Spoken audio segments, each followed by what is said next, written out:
제2장 모세와 예수를 중심한 복귀 섭리. 아모스 3장 7절에 주 여호와께서는 자기의 비밀을 그종 선지자들에게 보이지 아니하시고는 결코 행하심이 없으시리라고 기록되어 있는 말씀대로 성서는 하나님의 구원 섭리에 관한 수많은 비밀을 간직하고 있다. 그러나 인간은 하나님의 섭리에 대한 원리를 몰랐기 때문에 성서를 보아도 그 숨은 뜻을 알 길이 없었다. 성서에서는 하나의 선지자의 생애에 대한 기록도 그것의 실상은 단순히 그의 역사에만 맺어지는 것이 아니고 그 선지자의 생애를 통하여 타락인간이 가야 할 길을 보여준 것이다. 여기에서는 특히 하나님이 야곱과 모세를 세워 복귀 섭리 노정을 걷게 하시어 그것으로서 장차 예수님이 오셔서 인류의 구원을 위하여 걸으실 섭리 노정을 어떻게 미리 보여주셨는가 하는 것을 알아보기로 하겠다. 제1절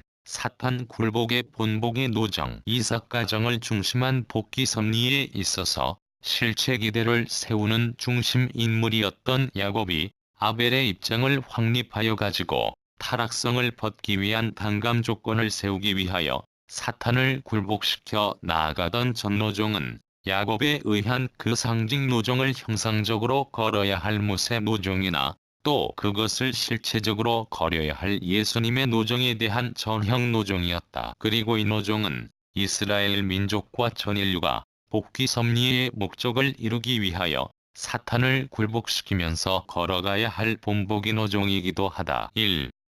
예수님의 전형 노정으로 야곱 노정과 모세 노정을 세우신 이유. 복귀 섭리의 목적은 궁극적으로 인간 자신이 그의 책임 분담으로서 사탄을 자연 굴복시키고 주관할 수 있게 됨으로써 이루어지는 것이다. 예수님이 인간 조상으로서 메시아의 사명을 맡고 오신 것도 사탄 굴복의 최종적인 노정을 개척하여 모든 성도들로 하여금 그 노정을 따라가게 함으로써 사탄을 자연 굴복해 하시기 위함이었다. 그런데 하나님에게도 순종 굴복하지 않았던 사탄이 인간 조상으로 오시는 예수님과 성도들에게 순종 굴복할 리가 없다. 그러므로 하나님은 인간을 창조하신 원리적인 책임을 지시고 야곱을 세우심으로써 그를 통하여 사탄을 굴복시키는 상징 노정을 본보기로 보여주셨던 것이다. 하나님은 이와 같이 야곱을 세우시어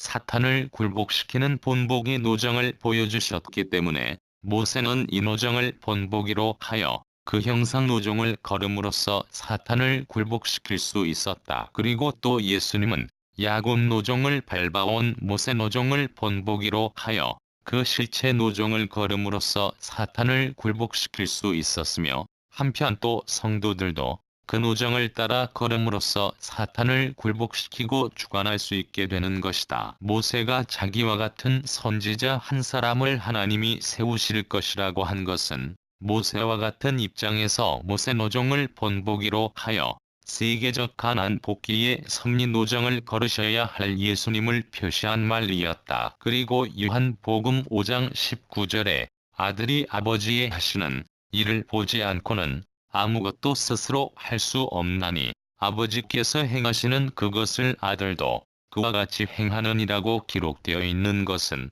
바로 예수님은 하나님이 이미 모세를 세워서 보여주신 본복의 노정을 그대로 걷고 계시다는 것을 말씀하신 것이다. 그러므로 모세는 다음에 오실 예수님의 모의자가 되는 것이다. 2. 야곱 노정을 본보기로 하여 걸은 모세 노정과 예수 노정. 야곱 노정은 바로 사탄을 굴복시켜 나아간 노정이다. 그리고 사탄을 굴복시키는 노정은 사탄이 침범했던 그 경로를 되돌아 나가야 하는 것이다. 이제 우리는 야곱 노정을 본보기로 하여 걸은 모세 노정과 예수님의 노정을 살펴보기로 하자. 1. 인간은 원래 따먹지 말라 하신 하나님의 말씀을 생명을 걸고 지켜야 할 것이었는데 천사장으로부터의 시련을 이겨내지 못함으로써 타락되고 말았다. 그러므로 야곱이 하란에서 처자와 재물을 이끌고 가나안으로 돌아와서 메시아를 위한 기대를 복귀하여 가정적인 가나안 복귀 완성자가 되기 위하여는 사탄과 생명을 걸고 싸우는 시련에서 승리해야 했던 것이다. 야곱이 야복강에서 천사와 생명을 걸고 싸워 승리함으로써 이스라엘이란 이름을 받은 것은 바로 이러한 시련을 넘기 위한 것이었다. 하나님은 천사를 사탄의 입장에 세워서 야곱을 시험하셨다. 그러나 이것은 야곱을 불행하게 하시려는 데 목적이 있었던 것이 아니라 그로 하여금 천사에 대한 주관성을 복귀하는 시련을 넘게 함으로써 아벨의 입장을 확립케 하여 가정복귀 완성자로 세우시기 위함이었다. 천사가 이러한 시련의 주체적인 역할을 함으로써 천사 세계도 복귀되어 나아가는 것이다. 모세도 이스라엘 민족을 이끌고 가나안으로 돌아와서 민족적 가나안 복귀 완성자가 되기 위하여는 하나님이 그를 죽이려 하는 시련에서 생명을 걸고 극복해야 되었었다. 만일 인간이 이러한 시험을 하나님에게로부터 당하지 않고 사탄에게 당하다가 그 시험에 패하게 되면 사탄에게 끌려가게 되는 것이다. 그러므로 하나님 편에서 시험하는 것은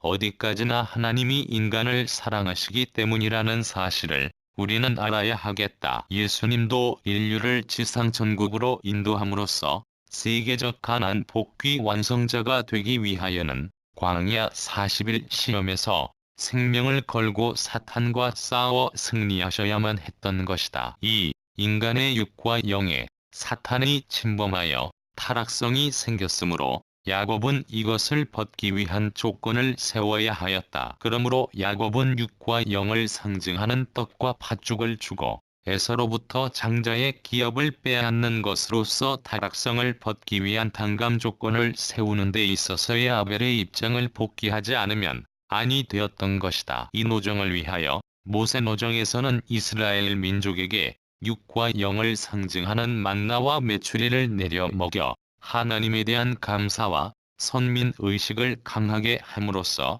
모세에게 순종하게 하여 타락성을 벗기 위한 민족적인 단감 조건을 세우게 하려 하셨던 것이다. 예수님이 너희 조상들은 광야에서 만나를 먹었어도 죽었거니와 너희에게 이르노니 인자의 살을 먹지 아니하고 인자의 피를 마시지 아니하면 너희 속에 생명이 없느니라고 말씀하신 것은 예수님도 이 노정을 본보기로 하여 걸으셨다는 것을 의미하는 것이다. 이것은 모든 타락인간들이 세례 요한의 입장에 있는 예수님을 신종함으로써 영유가 올라 그와 일체가 되어 타락성을 벗기 위한 세계적인 단감 조건을 세워가지고 그를 메시아로 모시는 데까지 나아가지 않으면 창조 본성을 복귀할 수 없다는 것을 의미하는 것이다. 3. 인간은 타락으로 말미암아 그의 시체까지 사탄의 침범을 당하였다. 그런데 야곱은 축복을 받아 성별된 몸이었기 때문에 그의 시체도 사탄과 싸워 분립했다는 조건을 세우기 위하여 그 시체에 40일간 방부제를 발랐던 것이다. 따라서 이 노정을 본보기로 하여 걸은 모세에 있어서도 그의 시체를 놓고 사탄과 싸웠으며 또 예수님에 있어서도 그의 시체를 둘러싸고 문제가 일어났었던 것이다. 4. 인간 시조의 타락으로 인하여 그의 성장기간에 사탄이 침범하였었다. 그렇기 때문에 이것을 단감복귀하기 위하여 다음과 같이 그 기간을 표시하는 수를 찾아 세우는 섭리를 하시는 것이다. 즉 야곱이 하란에서 가나안으로 복귀할 때에 사탄 분립의 3일 기간이 있었고 모세가 민족을 이끌고 애굽으로부터 가나안으로 복귀할 때에도 이러한 3일 기간이 있었으며 또 여호수아도 이 3일 기간을 지난 후에야 비로소 요단강을 건넜었다. 그리고 예수님의 영적 세계 가나안 복귀 노정에 있어서도 사탄 분립의 무덤 3일 기간이 있었던 것이다. 사탄에게 내주었던 노아로부터 야곱에 이르는 12대의 종적인 단감 조건들을 야곱 일대에서 횡적으로 단감 복귀하기 위하여 야곱에게 12자식이 있었던 것이다. 그렇기 때문에 모세 때에도 12지파가 있었고 예수님의 노정에도 12제자가 있었던 것이다. 7일 창조기간에 침범한 사탄을 분립하는 단감 조건을 세우기 위하여 야곱 때에는 70가족이, 모세 때에는 70장로가, 예수님 때에는 70문도가 각각 근오정의 중심 역할을 하였었다. 5. 지팡이는 뿌리를 치고 앞길을 인도하며 대신 의지하는 뜻의 표징물로서 장차 오실 메시아를 상징하였던 것이다. 따라서 야곱이 이러한 뜻을 가지고 있는 지팡이를 짚고 요단강을 건너 가나안 땅으로 들어갔다는 것은 장차 타락인간이 메시아를 받들어 뿌리를 치고 또 그의 인도를 받으며 그를 의지함으로써 죄악 세계를 넘어 창조 이상 세계로 들어간다는 것을 보여주신 것이었다. 그러므로 모세도 지팡이를 가지고 이스라엘 민족을 인도하여 홍해를 건넜으며 예수님도 자신을 표징하는 철장을 가지고 이고해의 세계를 건너 하나님의 창조 이상 세계로 전 인류를 인도하지 않으면 아니 되었던 것이다. 6. 해와의 범죄가 죄의 뿌리를 이루었고 그의 자식 가인이 아벨을 죽임으로써 그 열매를 맺었다. 이와 같이 모자로 말미암아 사탄이 침범하여 죄의 열매를 맺었으므로 탄감복귀의 원칙에 의하여 모자로서 사탄을 분립해야만 된다. 따라서 야곱이 축복을 받고 사탄을 분립하였던 것도 그 모친의 적극적인 협조에 의하여 이루어진 것이었다. 모세도 또한 그 모친의 협조가 없었으면 그가 사지에서 헤어나와 하나님의 뜻을 받드는 자리에 나아갈 수 없었을 것이다. 그리고 예수님 때도 역시 그를 죽이려던 헤로상을 피하여 그를 데리고 애굽으로 피난한 그 모친의 협조가 있었던 것이다. 7. 복귀 섭리의 뜻을 이루는 중심 인물은 사탄 세계에서 하늘 세계로 복귀하는 노정을 걷지 않으면 아니 된다. 그러므로 야곱은 사탄 세계인 하란에서 가나안으로 복귀하는 노정을 걸었고 모세는 사탄 세계인 애굽에서 축복의 땅 가나안으로 복귀하는 노정을 걸었으며 예수님도 이 노정을 걸으시기 위하여 출생하자마자 애굽으로 피난 갔다 돌아오셔야 했던 것이다. 8. 복귀 섭리의 최종적인 목적은 사탄을 괴멸하는 데 있다. 그러므로 야곱은 우상을 상수리나무 아래 묻었고 모세는 금송아지로 된 우상을 부수어 그 가루를 물에 뿌려서 이스라엘 민족에게 마시게 하였으며 예수님은 그의 말씀과 권능으로 사탄을 굴복시킴으로써 이 죄악 세계를 진멸하셔야 했던 것이다.